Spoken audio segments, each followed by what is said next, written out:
Voilà, très heureux d'être avec vous cet après-midi et il y a un mot qui est venu sur mon cœur pour la préparation de ce message, c'est persuader.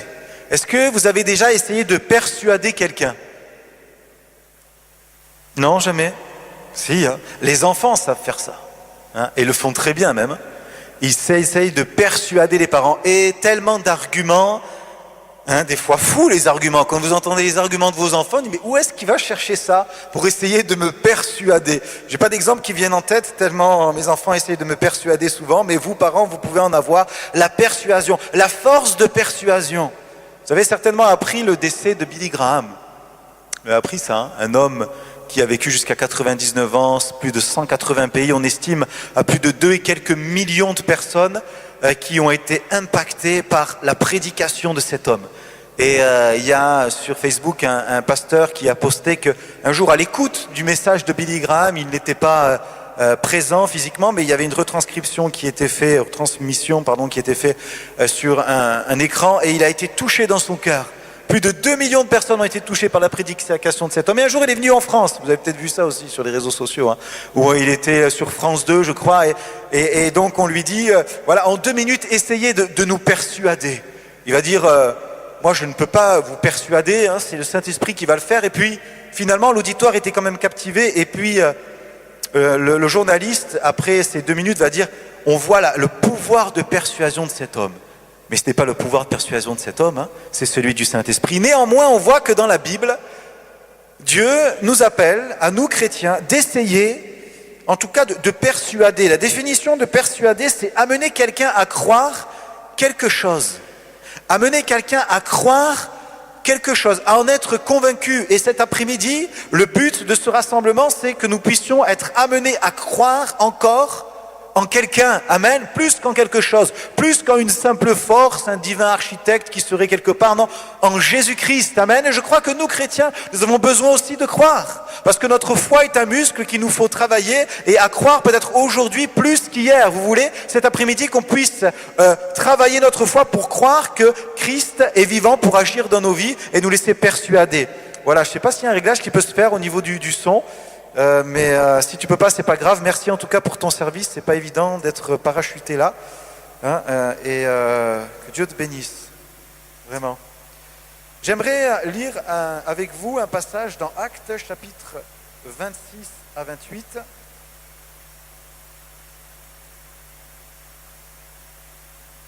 Le livre des Actes, les Actes des apôtres, c'est-à-dire ce que les apôtres de Jésus ont fait une fois que Jésus n'était plus sur terre. Mais s'il n'était plus sur terre, il agissait quand même, parce que nous avons chanté et nous croyons qu'il est ressuscité. Amen. Il est dit au verset 24, il est donc question de l'apôtre Paul, comme il parlait, ainsi pour sa justification, Festus dit à haute voix, « Tu es fou, Paul, ton grand savoir te fait déraisonner. » « Je ne suis point fou, très excellent Festus, répliqua Paul. Ce sont au contraire des paroles de vérité et de bon sens que je prononce. Le roi, qui est ici, est instruit de ces choses, et je lui en parle librement, car je suis persuadé qu'il n'en ignore aucune, puisque ce n'est pas en cachette qu'elles se sont passées. Crois-tu au prophète, roi Agrippa? Je sais que tu y crois. Et Agrippa dit à Paul, tu vas bientôt me persuader de devenir chrétien. Paul répondit, que ce soit bientôt ou que ce soit tard, plaise à Dieu que non seulement toi, mais encore tous ceux qui m'écoutent aujourd'hui, vous deveniez tels que je suis, à l'exception de ces biens. Paul ayant dit cela, le roi, le gouverneur Bérénice et tous ceux qui étaient assis avec eux se levèrent et en se retirant, ils se disaient les uns aux autres, cet homme, donc en parlant de Paul, n'a rien fait qui mérite la mort ou la prison. Et Agrippa dit à Festus, cet homme pouvait être relâché s'il n'en eût pas appelé un scandale. Amen. Autrefois, dans les années 90-95, il y avait des jugements qui passaient à la télé. Vous vous rappelez ça? Mais on voyait parfois des jugements qui passaient à la télé.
donné, l'apôtre Paul va diriger son allocution vers un autre homme, vers le roi. Comme pour dire quelque part, Festus, toi tu me considères que je suis fou, toi tu ne veux pas entendre, peut-être que tu ne veux pas entendre, et libre à toi de ne pas entendre. Cet après-midi, libre à toi de ne pas entendre un homme qui essaye de te persuader, non pas avec ses mots, non pas avec sa force, mais en s'appuyant sur la Bible, sur le message de l'Évangile. Tu peux ne pas te laisser persuader. Mais en tout cas, il y en a d'autres dans la salle qui le sont et qui peut-être souhaitent l'être, qui ont envie d'entendre ces choses. Et il est question là, non pas d'un gouverneur, mais d'un roi, avec une responsabilité et des honneurs bien plus grands, finalement. Et ce roi, Agrippa, va se laisser persuader, et même il a l'habitude d'entendre l'apôtre Paul. Ou même plutôt, il sait ce qui concerne la loi judaïque. Il est instruit de ces choses. Il a tourné son attention, il a appliqué son cœur, son intelligence à apprendre ce qui concerne la loi juive. Le Dieu unique, pas le Dieu avec tout un panthéon et tout un tas de faux dieux. Non, le Dieu unique. Il s'est intéressé comme quoi on peut être au sommet de la pyramide, tout en haut, être roi, et pourtant sentir qu'il nous manque quelque chose. Sentir que ce qu'on a appris depuis tout petit, ce roi romain, il lui manque quelque chose. Il a besoin de s'instruire des autres religions, savoir un petit peu, être animé d'une bonne curiosité, pour finalement savoir qui est le grand Dieu, l'alpha et l'oméga, le tout-puissant, le créateur de toutes choses. Alors, Agrippa, on ne connaît pas sa vie n'est pas écrite dans la Bible, certainement des histoires peuvent nous rapporter des faits de sa vie, mais ce qui est sûr, c'est qu'il est interpellé. L'apôtre Paul va dire, je sais que tu y crois. Je crois que parfois la foi se lit dans le regard. Parce qu'à un autre moment, Paul est là à Lystre, je crois, ou à Derbe, et puis il y a un homme qui est impotent des pieds, et il va dire, voyant que cet homme qui était malade avait la foi, il lui dit, lève-toi. Parfois, la foi, on ne peut pas faire autre chose que de la laisser transparaître. Et même si ce soir, cet après-midi, des visages laissent transparaître ou pas, ce qui est sûr, c'est pas moi qui fait la différence, c'est le Saint-Esprit qui lit dans votre cœur. Amen. Et donc le roi Agrippa va dire, mais tu vas bientôt me persuader de devenir chrétien. Quand il dit ça, c'est qu'il laisse une possibilité à ce qu'un jour, il accepte Jésus dans son cœur.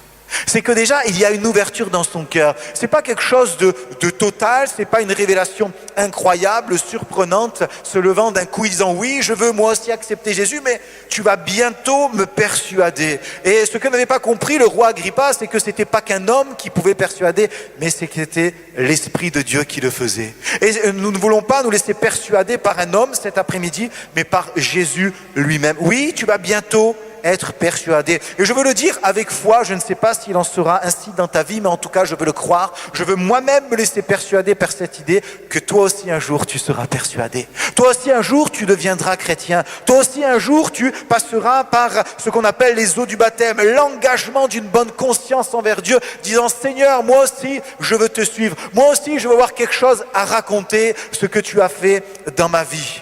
Agrippa, nous ne savons pas ce qu'il s'est passé ensuite dans sa vie, mais l'impression que c'est l'apôtre Paul qui donne le ton.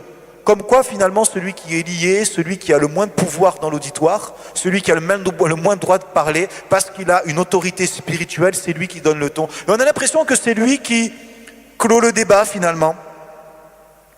Il va dire que ce soit bientôt ou que ce soit tard, plaise à Dieu que non seulement moi, mais encore tous ceux qui m'écoutent, aujourd'hui, vous deveniez tel que je suis à l'exception de ces liens. Et c'est comme s'il met un terme. Voilà, hop, j'ai plus rien à dire, maintenant vous pouvez partir. Et finalement, ils vont se lever et ils vont partir. C'est lui qui donne le ton. Cette autorité spirituelle qui venait de Dieu. Aujourd'hui, c'est pas qu'un homme qui a l'autorité spirituelle, mais c'est le Saint-Esprit qui est capable de toucher nos cœurs et de nous amener à la connaissance de Jésus-Christ. Paul va essayer de persuader. Il va dire à un autre moment dans les épîtres qu'il va écrire, et notamment aux Corinthiens, je me fais tout à tous. C'est-à-dire avec ceux qui sont juifs, je suis comme juif. Avec ceux qui ne sont pas juifs, je vais quand même les fréquenter pour les amener à croire en Jésus-Christ. Il se fait tout à tous afin de sauver quelques-uns. Afin que finalement dans ce lot-là, quelques-uns soient persuadés. Et on voit que bien souvent dans ses propos, alors qu'il va parler à plusieurs, tous ne vont pas croire. Dans d'autres passages, on va voir que tous ne vont pas croire, mais quelques-uns, il est dit. Toujours quelques-uns, pas beaucoup, c'est vrai, mais quelques-uns vont croire. Que cet après-midi, tu puisses faire partie des quelques-uns. Pas beaucoup peut-être, mais de quelques-uns qui vont croire et qui vont voir la différence dans leur vie. Jésus est ressuscité. Et si cet homme est persuadé, c'est qu'il va faire une expérience spirituelle. Et à la base de toute conversion, à la base de toute acceptation de Jésus dans notre cœur, il y a une expérience spirituelle. Est-ce que tu t'en souviens? Cet après-midi, Marvin nous a rappelé la sienne, mais est-ce que tu te souviens de la tienne? Est-ce qu'elle produit encore du fruit en toi dans des moments de doute, d'incompréhension, où tu serais peut-être prêt à baisser les bras, à dire finalement suivre Jésus c'est peut-être trop compliqué? Rappelle-toi de l'expérience spirituelle qui t'a mené jusqu'ici. Amen. N'oublie pas, ne sois pas oublieux. Et cet après-midi, je m'adresse aussi à des chrétiens. Cet homme sur la route de Damas, on sait très bien ce qui va se passer. Il va avoir une révélation de Christ. Et ce qu'il nous faut, c'est une révélation de Jésus. La persuasion d'un homme ne suffit pas cet après-midi. Il te faut une révélation de Jésus. Et je ne peux pas faire cela. C'est le Saint-Esprit qui le fera dans ton cœur. L'apôtre Paul lui qui était persuadé, à un moment donné dans sa vie, il est dit en Actes 21, 14, pardon.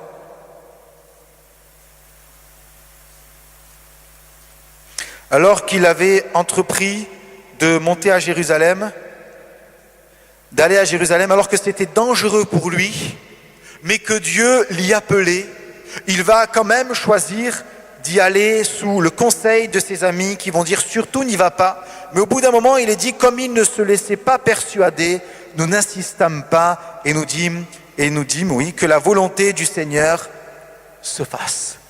Un homme qui savait persuader, qui était lui-même persuadé, mais qui savait aussi ne pas se laisser persuader quand ce n'était pas la volonté de Dieu. Il voulait écouter la volonté de Dieu. Il savait que c'était dangereux pour lui, c'est vrai, parce que les religieux de l'époque ne l'aimaient pas beaucoup, parce qu'il dénonçait les dérives des religieux de l'époque. Il était là et sa tête était, ainsi dire, on peut le dire aujourd'hui, mise à prix quelque part. C'était très dangereux pour lui, mais il ne voulait pas se laisser persuader parce qu'il savait que Dieu l'attendait là-bas. Et cet après-midi, autant tu peux te laisser persuader par la volonté de Dieu, autant ne te laisse pas persuader par des petites voix qui voudraient, sous couvert d'un bon conseil. C'est peut-être dangereux. Tu vas y perdre au change d'accepter Jésus. Finalement, si Dieu existait depuis longtemps, il se serait révélé à toi. Pourquoi maintenant? Pourquoi dans des conditions comme ceci? Pourquoi cet après-midi? Pourquoi un simple dimanche de février et pas un autre jour? Tout, finalement, ces bons conseils, ces voix que tu connais bien, ta conscience. Tu connais la voix de ta conscience, hein? On connaît la voix de notre conscience. Mais il y a une autre voix, la volonté du Seigneur. Et là, il ne faut pas se laisser persuader par ces voix-là, mais bien écouter la volonté du Seigneur qui fait que finalement, en y allant, même si ça peut être difficile, même si tu ne sais pas de quoi demain sera fait, Christ a dit qu'il serait avec toi si tu l'acceptes. Alléluia. Oui, on ne sait pas de quoi demain sera fait avec Jésus, mais de toute façon, sans Jésus, tu ne sais pas de quoi demain sera fait non plus. Même si tu vas voir quelques voyants ou autres, c'est toujours des choses approximatives qu'ils te donnent et certainement fausses, inspirées par Jésus, je crois, mais bien plutôt par l'ennemi de Jésus, nous faire croire des choses qui coûtent très cher en plus, finalement, et qui font rentrer des choses mauvaises dans nos maisons et dans nos familles. Alors laisse-toi persuader par Jésus, par sa volonté, mais refuse de te laisser persuader par ces voix qui t'empêchent d'aller dans la volonté de Dieu. Et puis je terminerai avec un passage là aussi où on retrouve le mot persuader. C'est toujours l'apôtre Paul qui dit aux Philippiens, au chapitre 1 et au verset 6, « Je suis persuadé que celui qui a commencé en vous cette bonne œuvre la rendra parfaite pour le jour de Jésus-Christ. » Je suis persuadé que celui qui a commencé en vous cette bonne œuvre. Il est question là d'un commencement, de quelque chose qui démarre. Et quelque chose qui démarre, c'est, comme la définition le dit, ça commence. Ce n'est pas la fin, ce n'est pas l'aboutissement. Et je crois que cet après-midi, dans votre cœur, dans ton cœur, il y a quelque chose qui commence ou qui peut commencer. Je crois que si tu es attentif à ces propos, tu peux sortir de ce lieu et dire après tout cet homme, je n'en crois pas un seul mot, je ne veux pas me laisser persuader, non, je veux continuer à vivre ma vie comme je l'entends, Dieu, on verra plus tard. Mais néanmoins, il y a eu quand même un petit commencement. Un faible commencement. Et peut-être que ce que tu entends cet après-midi ne trouve pas écho dans ton cœur aujourd'hui, mais peut-être que dans quelques jours, dans quelques semaines, dans un moment difficile de ta vie où tu verras que toutes tes ressources s'épuisent et qu'il te faut maintenant crier à Dieu, tu vas te rappeler que Jésus est ressuscité.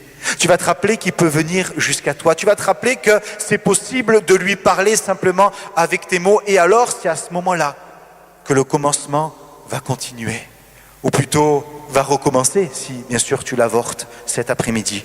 Je suis persuadé que celui qui a commencé, ce n'est pas un mouvement, c'est celui. C'est Christ qui commence quelque chose en vous. Cette bonne œuvre. Bien sûr, ce serait facile et tellement évident de dire que ce que Dieu veut nous donner, c'est bon. C'est une bonne œuvre. C'est pas quelque chose de mauvais. Il est celui qui restaure les vies brisées. On en a eu la preuve cet après-midi avec ce témoignage. Des vies détruites par la méchanceté des hommes.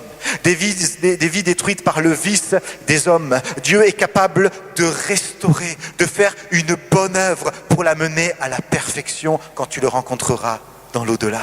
Oui, parce que l'au-delà existe. Oui, parce qu'on peut parler de ce que Dieu peut faire cet après-midi ici, de ce qu'on peut en ressortir une bénédiction pour nos vies, mais la vie ne s'arrête pas ici. Un jour, il nous faudra tous comparaître devant le tribunal de Christ. Et si Paul a eu différents tribunaux devant lui, il était sûr qu'en tout cas un jour, il serait devant celui qui en compte vraiment, qu'importe la condamnation des hommes, ce qui est sûr, c'est que lui, il est libre en Jésus. Amen. Je suis persuadé. Cet homme était persuadé que Dieu pouvait continuer et faire une œuvre merveilleuse. Pourquoi ? Parce qu'il l'avait vécu. Vous savez, quand on a vécu quelque chose, que ce n'est pas de la théorie, on en est persuadé. Je vous raconte un témoignage tout frais. Il y a de cela un mois, un jeune homme est venu à l'église pour le 31 décembre, puis il n'est plus venu pendant un mois à Bonn, et puis ça fait à peu près 3-4 semaines qu'il revient à l'église, et c'est une amie à lui qui l'a amené. Il commence à se poser des questions sur les Écritures, il est interpellé, il a à peine une vingtaine d'années, il lit la Bible, commence à prier, il y a quelque chose qui prend part en lui quand il vient le dimanche matin, il est touché, il sent la présence de Dieu. Ça, on ne se rend pas compte, mais les gens sont sensibles à la présence de Dieu. Il sent, il est comme, il y a des frissons qui l'envahissent, c'est incroyable, quelqu'un qui ne croit pas du tout en Dieu, des parents athées. Et puis, cette semaine, il était en train de couper du bois. D'aider son ami à abattre des arbres de plusieurs tonnes. Et il avait les écouteurs et puis il entendait, il disait qu'il a rendu du témoignage ce matin que même quand il coupe avec la tronçonneuse, il n'entend même pas le bruit de la tronçonneuse, ou il entend très faiblement. Et il était sur une souche d'arbre en train de remplir sa tronçonneuse et dans son angle mort, parce qu'il y a des bourrasques devant, un arbre commence à tomber sur lui. Il ne le voyait pas, il n'a pas pu l'entendre. Mais il a dit avec ses mots à lui, et c'est ça qui est beau, c'est que d'un coup il a senti une force le prendre, le tirer et le jeter à 2 mètres. Et l'arbre est tombé, s'est écrasé juste à côté de lui. Incroyable. Et il dit pendant 3 jours, je n'ai pas été travaillé, j'étais sous le choc. Pas sous le choc d'être échappé à la mort, mais il a essayé pendant 3 jours de dire, est-ce que c'était moi, mon instinct ? Ou est-ce que c'est vraiment ce Dieu qu'on me fait découvrir ? Et il est arrivé à cette conclusion, ce ne peut pas être moi. Il s'est refait la scène, tu étais là Dorian, hein, il s'est refait la scène plusieurs fois, il dit, mais je n'ai pas pu entendre, je n'ai pas pu voir cet arbre. D'un coup il s'est senti projeté et Dieu l'a gardé. Parce qu'il y a quelque chose qui a commencé dans son cœur. Dieu lui a montré qu'il était là au quotidien. Amen. Oui, nous vivons des temps où Dieu agit, je le crois, ici à Dijon, à Bonn également. Nous prions pour une jeune femme, nous ne l'avons pas dit ce matin, mais pendant 1 an, son dossier de travail était bloqué. Nous avons prié 15 jours après, le dossier s'est débloqué. Je crois que Dieu commence une œuvre et veut l'amener à cette perfection. Et sur le parcours de notre chemin de perfection, il y a des étapes, il y a des moments où Dieu nous attend, des rendez-vous divins, où il nous montre qu'il est capable de nous garder, de nous protéger, de prendre soin de nous, jusqu'au jour où nous allons le rencontrer. Mon ami, pourquoi te priver de Jésus ? Pose-toi la question, pourquoi te priver de Jésus ? Qu'est-ce que tu y gagnes à dire non, je ne veux pas accepter Christ dans mon cœur, je ne veux pas voir Jésus agir dans ma vie. Il est capable de le faire d'une manière concrète, aussi vrai qu'il a protégé Adrien de cet arbre, aussi vrai qu'il a débloqué le dossier d'Emmanuel. Il peut être concret et vrai pour toi. C'est un Jésus ressuscité que nous prêchons, c'est en lui que nous croyons. Amen. Est-ce que je vous communique la foi ? Ça marche ou pas ? Je vous persuade ou pas? Parce que moi je suis auto-persuadé là. Amen, je crois que Christ va agir en cet après-midi. Est-ce qu'on peut ensemble fermer nos yeux?